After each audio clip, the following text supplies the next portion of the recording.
Karfe 6:30 agogon Najeriya da Nijar 5:30 kenan agogon GMT masu saurare da fatan an wayi gari lafiya. A cikin shirin za ku ji cewa Isra'ila ta shafe dare tana ruwan bama-bamai a kudancin zirin Gaza yayin da Hamas da Isra'ilar za su ci gaba da zaman tattaunawa a Masar. An tura 'yan sanda 1,000 yankunan Brazil da aka fuskanci ambaliyar ruwa domin daƙile sata da hare-haren da ake kai wa jami'an agaji. A Najeriya kungiyoyi da masana tattalin arziki sun yi tir da kuma kalubalantar samun kuɗin harajin tura kuɗi tsakanin bankuna da babban bankin ƙasar CBN ya bujiro da shi.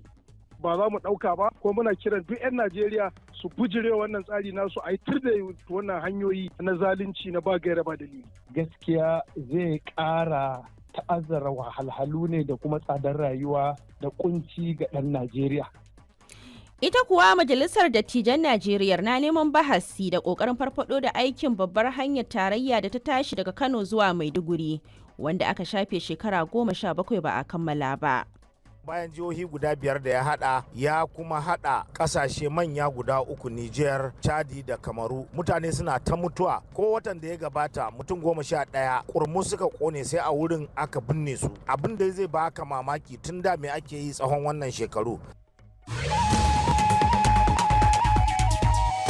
To shirin zai kai mu har Kenya inda likitoci ke yajin aiki, amma zan soma shirin ne da cikakkun labaran duniya. Sunana Umai Masana Abdulmomin. Isra'ila ta shafe dare tana ruwan bama-bamai a kudancin zirin Gaza bayan kwace iko mashigar Rafah da ke iyaka da Masar a ranar Talata. Wakilar BBC ta ce jami'an lafiya na cewa akwai iyalan gida ɗaya mutum 7 da aka kashe a ɗaya daga cikin hare-haren. Ma'aikatan agaji na nuna matukar damuwa kan karancin abinci bayan rufe hanyoyi biyu na shigar da kayan agaji yankin.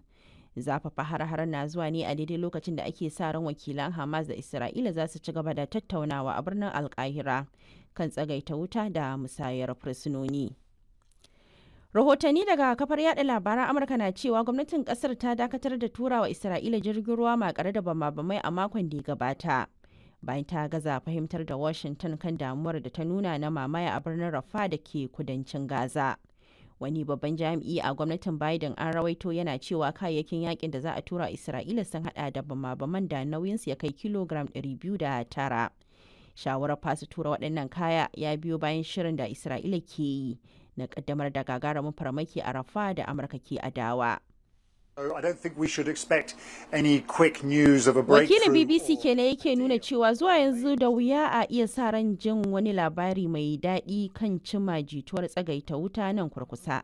Saboda ita Hamas so take a kawo ƙarshen yakin baki ɗaya maimakon na wucin gadi. Gwamnan jihar Rio Grande do Sul a Brazil ya sanar da tura ƙarin 'yan sanda 1,000 domin daƙile sata da aikata miyagun laifuka a yankunan da ambaliya ta ɗaiɗaita. Akalla mutane 99 ambaliyar ta hallaka, sannan gwammai sun bata. Sai dai masu aikin ceto na fuskantar kalubale sakamakon ayyukan kungiyoyin daba da ke dakatar da su. 'Yan daban na kai musu hari ne da sace musu takalma da wawushe kayayyakin gidaje da ambaliyar ta ci. The situation is really bad.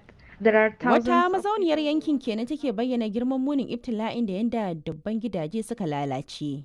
Gwamna Eduardo Leite ya buƙaci gwamnatin tarayya ta kai musu ɗauki.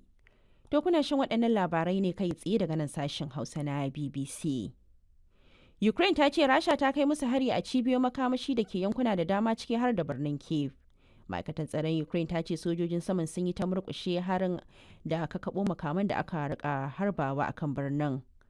Akwai kuma rahotannin tashin bama-bamai a biranen yammacin ƙasar irin na Lviv da Zaporizhia. Kafar yada labaran Ukraine ta ce Rasha ta shafe dare tana harba makaman da suka hada da rokoki da shu'umman makamai masu linzami da jirage marasa matuƙa. Mai shari'a a kotun Amurka ta ɗage shari'ar da ake gudanarwa kan tsohon shugaban ƙasar Donald Trump har sai baba ta gani kan zargin ajiye bayanan sirrin ƙasa da bai kamata ba a gidansa da ke Florida. A ranar Talata alƙaliya Eileen Cannon ta soke zaman da aka tsara yi a ranar 20 ga watan Mayu.